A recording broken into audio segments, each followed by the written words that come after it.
T Ravi ಪ್ರಶ್ನೋತ್ತರ. ಮಾನ್ಯ ಸಭಾಪತಿಗಳೇ, ಪ್ರಶ್ನೆ ಕೇಳೋಕ್ಕೆ ಮುಂಚೆ ಇವತ್ತು ಕಡ್ಡಾಯವಾಗಿ ಹಾಜರಿರಬೇಕಾದಂಥ ಸಚಿವರು 7 ಜನ, ಪ್ರಶ್ನೋತ್ತರಕ್ಕೆ 6 ಜನ, ಇರೋದು 2. ರವಿಯವರೇ, ನಾನು ಕೇಳಿ ಸಭಾನಾಯಕರೇ ಒಂದು ಹೇಳ್ತೀನಿ ನಿಮಗೆ. ನೀವೇನು ಹೇಳ್ತೀರಿ? ಬರ್ತಾರು, ದಾರ್ಯಾಗದಾರು, ಅವ್ರು PS ಮೆಸೇಜ್ ಕಳ್ಸ್ಯಾನು, ಹಿಂಗಂದ್ರೆ ಹೆಂಗೆ ಹೇಳಿ ನೋಡೋಣ. ಸಚಿವರು ಇರಬೇಕಲ್ಲ, ಏನು ಕೆಲಸ ಹೇಳಿ? ಬೆಳಗಾವದ ಬೇರೆ ಕೆಲಸ ಎಲ್ಲರೂ ಅಟೆಂಡ್ ಮಾಡ್ತಾರೆ. ಹೌದ್ರಿ, ಹಂಗಾರೆ ಅಡ್ಜಸ್ಟ್ ಮಾಡಲಿ 10 ನಿಮಿಷ. ಬೇಡ ಸರ್, 10 ನಿಮಿಷ ಅಡ್ಜಸ್ಟ್ ಮಾಡ್ತೀನಿ ಸರ್. ಕ್ವಶನ್ಸ್ ನಡೆಯೋದು. ಹೌದು, ನೀವು ತಿರುಗಿ ಹೇಳಿಸ್ಕೊಳ್ಳೋದು ನನ್ನ ಕಡೆ ನಾನು ಸರಿ ಅನ್ಸಂಗಿಲ್ಲ. ಹೇಳ್ತೀವಿ ಸರ್. ಸಚಿವರಾದವ್ರು ಜವಾಬ್ದಾರಿ ಇರಬೇಕು. ಮಾಡೋಣ ಸರ್. ಸಚಿವರು ಸದನದಾಗ ಏನು ಮೆಂಬರ್ಗಳು ಏನು ಮಾಡ್ತಾರೆ ಈಗ ನಮ್ಮ ಗೋರ್ಕಲ್ಲ ಮೇಲೆ ಮಳೆ ಒಯ್ದಂತೆ ಸರ್ವಜ್ಞ ಅಂತ ಅನ್ಕೊಂಡ್ಬಿಡ್ಬೋದು ನೀವು. ಸಭಾಪತಿಗಳು ಪೀಠದಿಂದ ಕೊಟ್ಟಿದ್ದಕ್ಕೂ ಕೂಡ ಗೋರ್ಕಲ್ಲ ಮೇಲೆ ಮಳೆ ಒಯ್ದಂತೆ ಬಿಟ್ರೆ ಅಟೆಂಡ್ ಮಾಡ್ತಾರೆ ಸರ್. 10 ಮಿನಿಟ್ಸಲ್ಲಿ ಎಲ್ಲ ಬರ್ತದೆ. 10 ಮಿನಿಟ್ಸ್ ಯಾಕೆ ಬರ್ಬೇಕ್ರಿ? 10:10ಗೆ 10ಕ್ಕಿದ್ದು 10:10ಗೆ ಮಾಡೀನಿ. ನೀವು ನೋಡಿ ಸಭಾನಾಯಕರು, ನನಗೆ ಸರಿ ಅನ್ಸಂಗಿಲ್ಲ, ಇದು ಹೇಳ್ಬಿಡ್ತೀನಿ. ರವಿ ಕೇಳ್ರಿ. ಮಾನ್ಯ ಸಭಾಪತಿಗಳೇ, ಚುಕ್ಕೆ ಗುರುತಿನ ಪ್ರಶ್ನೆ ಸಂಖ್ಯೆ 1358 ಸನ್ಮಾನ್ಯ ಗೃಹ ಸಚಿವರಿಗೆ ಕೇಳಬಯಸ್ತೇನೆ. ಗೃಹ ಸಚಿವರು. ಮಾನ್ಯ ಸಭಾಪತಿಗಳೇ, ಉತ್ತರಗಳನ್ನು ಒದಗಿಸಲಾಗಿದೆ.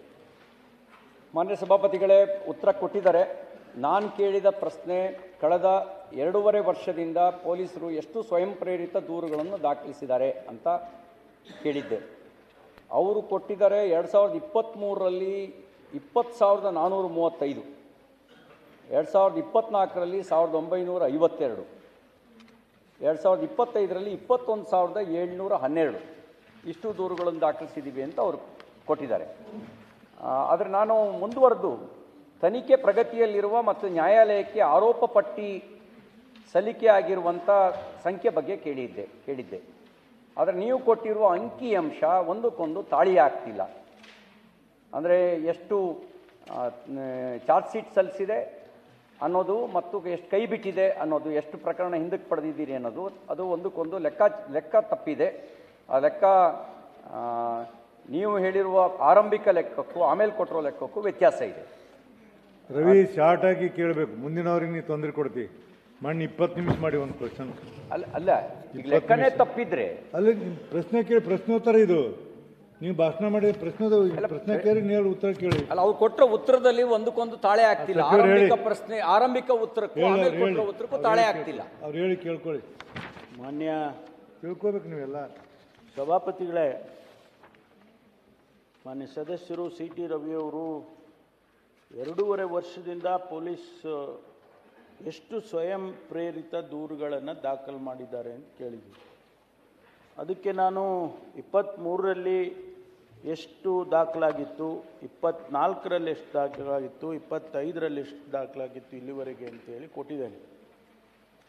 ಆಮೇಲೆ ಅವರು ಇದಕ್ಕೇನೋ ಈ ಸ್ವಯಂ ಪ್ರೇರಿತ ದೂರುಗಳು ತಗೊಳ್ಳೋದಕ್ಕೆ ಮಾನದಂಡಗಳೇನು ಅನ್ನೋ ಅದನ್ನು ಹೇಳಿದ್ದೇನೆ ನಾನು ಅವರಿಗೆ. ಯಾವ ಸಂದರ್ಭದಲ್ಲಿ ಸ್ವಯಂ ಪ್ರೇರಿತ ದೂರುಗಳನ್ನು ದಾಖಲು ಮಾಡ್ತೇವೆ ಅಂತೇಳಿ.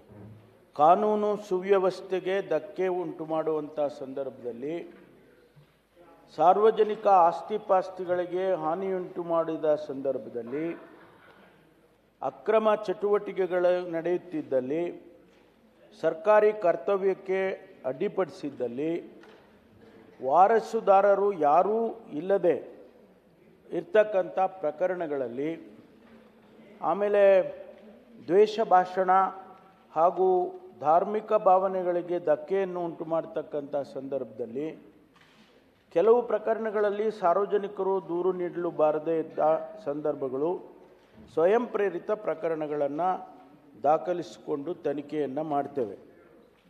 ಮತ್ತು ಸಾರ್ವಜನಿಕರ ಪ್ರಾಣ ಮತ್ತು ಮಾನ ಕಾಪಾಡುವ ಸಂದರ್ಭಗಳು ಬಂದಂಥ ಸಂದರ್ಭದಲ್ಲಿಯೂ ಕೂಡ ಸ್ವಯಂ ಪ್ರೇರಿತ ದೂರುಗಳನ್ನು ದಾಖಲಿಸ್ತಾರೆ. ಸ್ಥಳೀಯ ಮತ್ತು ವಿಶೇಷ ಕಾಯ್ದೆ ಅಡಿಯಲ್ಲಿ ಕಾನೂನು ಬಾಹಿರ ಚಟುವಟಿಕೆಗಳನ್ನು ಮಾಡ್ತಕ್ಕಂಥ ಸಂದರ್ಭದಲ್ಲಿ ಅದು ಗಮನಕ್ಕೆ ಬಂದರೆ ಆ ಸಂದರ್ಭದಲ್ಲೂ ಕೂಡ ಮಾಡ್ತೇವೆ. ಮಾನ್ಯ ಸಭಾಪತಿಗಳೇ, ಅವರು ಠಾಣಾವಾರು ಪ್ರಕರಣವಾರು ವಿವರಗಳನ್ನು ಕೇಳಿದರು. ಸ್ಟೇಷನ್ ವೈಸು ಮತ್ತು ಪ್ರಕರಣ ವೈಸು.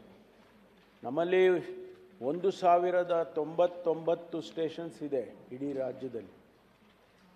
ನಾವು ಅದೆಲ್ಲವನ್ನು ಕಲೆಕ್ಟ್ ಮಾಡಿ ಅವರಿಗೆ ಸುಮಾರು 14,850 ಪುಟಗಳು ನಾವು ಅವರಿಗೆ ಸಿ ಡಿಯಲ್ಲಿ ಕೊಟ್ಟಿದ್ದೇವೆ. ಯಾಕೆಂದರೆ ಅವರು ಅಷ್ಟು ವಿವರವಾದ ಮಾಹಿತಿಯನ್ನು ಕೇಳಿದ್ದಾರೆ. ಅವರೇನು ತಲುಪಿಲ್ಲ. ಸಿ ಡಿ ಕೊಡಿ ಅವ್ರಿಗೆ. ಇಲ್ಲ ಸಿ ಡಿನೂ ಕೊಡ್ತೀವಿ. ಆಯಿತು.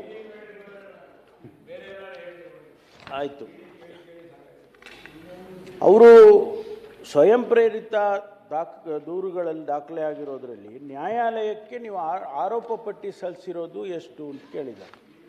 ನಾನು ಅದನ್ನು ಕೂಡ ಅವ್ರಿಗೆ ಕೊಟ್ಟಿದ್ದೇನೆ. 2023ರಲ್ಲಿ 20,435ರಲ್ಲಿ 19,958 ಈಗಾಗಲೇ ನ್ಯಾಯಾಲಯಕ್ಕೆ ಆರೋಪ ಪಟ್ಟಿಯನ್ನು ಸಲ್ಲಿಸಿದ್ದಾರೆ. ಅದೇ ರೀತಿ 24ರಲ್ಲಿ 19,152ರಲ್ಲಿ 18,545 ಆರೋಪ ಪಟ್ಟಿ ಸಲ್ಲಿಸಿದ್ದಾರೆ. 25ರಲ್ಲಿ 21,712ರಲ್ಲಿ 19,149 43 ಆರೋಪ ಪಟ್ಟಿ ಸಲ್ಲಿಸಿದ್ದಾರೆ. ಇಲ್ಲಿ ಯಾವುದನ್ನು ಹಿಂದಕ್ಕೆ ಪಡೆದಿಲ್ಲ. ಇಷ್ಟು ನಾನು ಈ 3 ವರ್ಷದಲ್ಲಿ ಹೇಳಿದ್ದೇನಲ್ಲ, ಇದರಲ್ಲಿ ನವೆಂಬರ್ 30ರವರೆಗೂ ಯಾವುದನ್ನು ಕೂಡ ಪಡೆದಿಲ್ಲ. ಆಮೇಲೆ ಇವರು ಕಳೆದ 3 ವರ್ಷದಿಂದ ಪಾಕಿಸ್ತಾನ್ ಜಿಂದಾಬಾದ್ ಅಂತ ಘೋಷಣೆ ಕೂಗಿದವ್ರ ಮೇಲೆ ಎಷ್ಟು ಕೇಸಸ್ಸಲ್ಲಿ ಸ್ವಯಂ ಪ್ರೇರಿತ ದಾಖಲೆ ಮಾಡಿದ್ದೀರಿ ಅದನ್ನು ಕೂಡ ನಾನು ಕೊಟ್ಟಿದ್ದೇನೆ. 23ರಲ್ಲಿ ಯಾವುದೂ ಇಲ್ಲ. 24ರಲ್ಲಿ ಬೆಂಗಳೂರು ನಗರದಲ್ಲಿ 1, ಮಂಡ್ಯದಲ್ಲಿ 1, ಬೆಳಗಾವಿಯಲ್ಲಿ 1, ಬಾಗಲಕೋಟೆಯಲ್ಲಿ 1, ರಾಯಚೂರಲ್ಲಿ ಒಟ್ಟು 5 ಕೇಸಸ್ಸಲ್ಲಿ ಸ್ವಯಂ ಪ್ರೇರಿತ ದೂರು ದಾಖಲೆಯನ್ನು ಮಾಡಿದ್ದೇವೆ ಪಾಕಿಸ್ತಾನ್ ಜಿಂದಾಬಾದ್ ಅನ್ನೋರ ಮೇಲೆ. ಆಮೇಲೆ 25ರಲ್ಲಿ 1 ಶಿವಮೊಗ್ಗದಲ್ಲಿ 1 ಕೇಸನ್ನು ರಿಜಿಸ್ಟರ್ ಮಾಡಿದ್ದಾರೆ. ಇದನ್ನು ಹೊರತುಪಡಿಸಿ ಬೇರೆ ಯಾವುದೂ ಕೂಡ ರಿಜಿಸ್ಟರ್ ಆಗಿಲ್ಲ. ಆಮೇಲೆ ಅವರು ಮತ್ತೊಂದು ಪ್ರಶ್ನೆ ಕೇಳಿದ್ದಾರೆ, ಎಷ್ಟು ದೂರುಗಳಿಗೆ ನ್ಯಾಯಾಲಯಕ್ಕೆ ಆರೋಪ ಪಟ್ಟಿ ಸಲ್ಲಿಕೆ ಆಗಿದೆ, ಈ ಮತ್ತೆ ರಿಪೋರ್ಟ್ ಬಿ ರಿಪೋರ್ಟ್ ಆಗಿದೆ, ಸಿ ರಿಪೋರ್ಟ್ ಆಗಿದೆ ಅದನ್ನು ಕೇಳಿದ್ದಾರೆ. ಯಾವುದಕ್ಕೆ ಈ ಪಾಕಿಸ್ತಾನ್ ಜಿಂದಾಬಾದ್ ಅನ್ನೋ ಕೇಸ್ನಲ್ಲಿ ಕೇಳಿದ್ದಾರೆ ಅಂತ ಹೇಳಿ ನಾವು ಭಾವಿಸ್ಕೊಂಡಿದ್ದೇವೆ. ಅದರಲ್ಲಿ 5 ಕೇಸಸ್ಸಲ್ಲಿ 6 ಕೇಸಸ್ಸಲ್ಲಿ ನಾವು ಸ್ವಯಂ ಪ್ರೇರಿತ ದೂರನ್ನು ದಾಖಲೆ ಮಾಡಿದ್ದೇವೆ. ಇನ್ನೂ 6 ಕೇಸಸ್ಸಲ್ಲಿ ಕಂಪ್ಲೇಂಟ್ ಮೇಲೆ ಅದನ್ನು ರಿಜಿಸ್ಟರ್ ಮಾಡಿದ್ವಿ. ಒಟ್ಟು 12 ಕೇಸಲ್ಲಿ ನಾವು ಈ ಪಾಕಿಸ್ತಾನ್ ಜಿಂದಾಬಾದ್ ಅನ್ನೋ ವಿಚಾರದಲ್ಲಿ ಕೇಸಸ್ಸನ್ನು ರಿಜಿಸ್ಟರ್ ಮಾಡಿದ್ವಿ ಮಾನ್ಯ ಸಭಾಪತಿಗಳು. ಅದರಲ್ಲಿ ಈ 12 ಕೇಸ್ನಲ್ಲಿ ನ್ಯಾಯಾಲಯಕ್ಕೆ ಆರೋಪ ಪಟ್ಟಿ ಸಲ್ಲಿಸಿರ್ತಕ್ಕಂಥ ಪ್ರಕರಣ ಸಂಖ್ಯೆ 5. 12ರಲ್ಲಿ 5 ಸಲ್ಲಿಸಿದ್ದೇವೆ. ಅದರಲ್ಲಿ 2 ಬಿ ರಿಪೋರ್ಟ್ ಆಗಿದೆ, 2 ಬಿ ರಿಪೋರ್ಟ್ ಆಗಿದೆ ಮತ್ತು 3 ತನಿಖೆಯಲ್ಲಿದೆ. ಇನ್ನು 1 ಸಿ ರಿಪೋರ್ಟ್ ಆಗಿದೆ ಮತ್ತು ಫೋರೆನ್ಸಿಕ್ ಸೈನ್ಸ್ ಲ್ಯಾಬೊರೇಟರಿನಲ್ಲಿ ವರದಿ ಬಾಕಿ ಇರ್ತಕ್ಕಂಥದ್ದು 1. ಇಷ್ಟು ಡೀಟೇಲ್ಸನ್ನು ನಾನು ಮಾನ್ಯ ಸದಸ್ಯರಿಗೆ ಕೊಟ್ಟಿದ್ದೇನೆ. ಮತ್ತು ಅವರು ಮುಂದೆ ಏನು ಪ್ರಶ್ನೆ ಕೇಳ್ತಾರೆ ಕೇಳ್ಬೋದು. ಸಭಾಪತಿಗಳೇ ನೋಡಿ, 2023ರಲ್ಲಿ ದೂರು ದಾಖಲಾಗಿದ್ದು 20,435. ನೀವು ಆರೋಪ ಪಟ್ಟಿ ಸಲ್ಲಿಸಲಾಗಿರೋದು ತನಿಖೆಯಲ್ಲಿರೋದು 2 ಸೇರಿದರೆ 19,988 ಆಗುತ್ತೆ. ಉಳಿದ 447 ಪ್ರಕರಣಗಳ ಬಗ್ಗೆ ನೀವು ಯಾವುದೇ ಉಲ್ಲೇಖ ಮಾಡಿಲ್ಲ. ಅದಕ್ಕೆ ನಾನು ಅಂಕಿಅಂಶಗಳಲ್ಲಿ ವ್ಯತ್ಯಾಸ ಇದೆ ಅಂತ ಹೇಳಿದ ಈ ಹಿನ್ನೆಲೆಯಲ್ಲಿ ನಂಬರ್ ಕರೆಕ್ಟ್ ಮಾಡಿ. ಆ 447 ಏನಾಯಿತು? ಹಾಗೆಯೇ 24ನೇ ಸಾಲಿನಲ್ಲಿ ನೀವು ಒಟ್ಟು ದೂರು ದಾಖಲಾಗಿರೋದು 19,152. ನೀವು ಆರೋಪ ಪಟ್ಟಿ ಸಲ್ಲಿಸಿರೋದು ಮತ್ತು ತನಿಖೆಯಲ್ಲಿರೋದು 2 ಒಟ್ಟು ಸೇರಿದರೆ 18,683 ಆಗುತ್ತೆ. ಉಳಿದ 469 ಪ್ರಕರಣಗಳ ಬಗ್ಗೆ ನೀವು ಯಾವುದೇ ಉಲ್ಲೇಖ ಮಾಡಿಲ್ಲ. ಹಾಗೆಯೇ 25ನೇ ಸಾಲಿನಲ್ಲಿ ಒಟ್ಟು ಪ್ರಕರಣಗಳು ದಾಖಲಾಗಿರ್ತಕ್ಕಂಥದ್ದು 21,712. ನೀವು ಆರೋಪ ಪಟ್ಟಿ ಸಲ್ಲಿಸಿರೋದು 19,143, ತನಿಖೆಯಲ್ಲಿರೋದು 2,963 ಅಂತ ಹೇಳಿದ್ದೀರಿ. ಒಟ್ಟು ಸೇರಿದರೆ 22,106 ಆಗುತ್ತೆ. ಹೆಚ್ಚುವರಿಯಾಗಿ 394 ಬಂತು.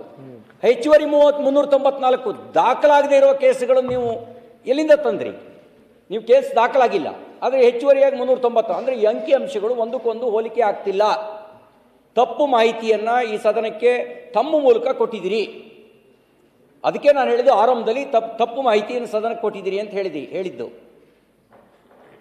ಇದರಲ್ಲಿ ಏನಾಗಿದೆ ಅಂದರೆ ಮಾನ್ಯ ಸಭಾಪತಿಗಳೇ, ತಪ್ಪು ಮಾಹಿತಿ ಅಲ್ಲ, ಒಂದು ತಪ್ಪು ಆಗಿದೆ. ಇದು ಏನಂದರೆ ಬಿ ರಿಪೋರ್ಟ್ ಆಗಿರೋದು ಸಿ ರಿಪೋರ್ಟ್ ಆಗಿರೋದನ್ನು ಈ ಕಾಲಮ್ಸ್ನಲ್ಲಿ ತಂದಿಲ್ಲ. ಏನು ತಾವು ಹೇಳ್ದಂಗೆ 447 ವ್ಯತ್ಯಾಸ ಬಂದಿದೆ, ಅದು ಬಿ ರಿಪೋರ್ಟ್ ಆಗಿರೋದು ಮತ್ತು ಸಿ ರಿಪೋರ್ಟ್ ಆ ಕಾಲಮ್ಸನ್ನು ನಾವು ತಂದಿದ್ರೆ ಸರಿ ಹೋಗೋದು. ಅದನ್ನು ನಾನು ತರಿಸಿಕೊಡ್ತೇನೆ, ಅಷ್ಟೇ ಬಿಟ್ಟರೆ ಬೇರೆ ಏನಿಲ್ಲ. ಅದನ್ನು ಯಾವುದು ಹೈಡ್ ಮಾಡೋ ಅಂಥದ್ದು ಏನಿಲ್ಲ.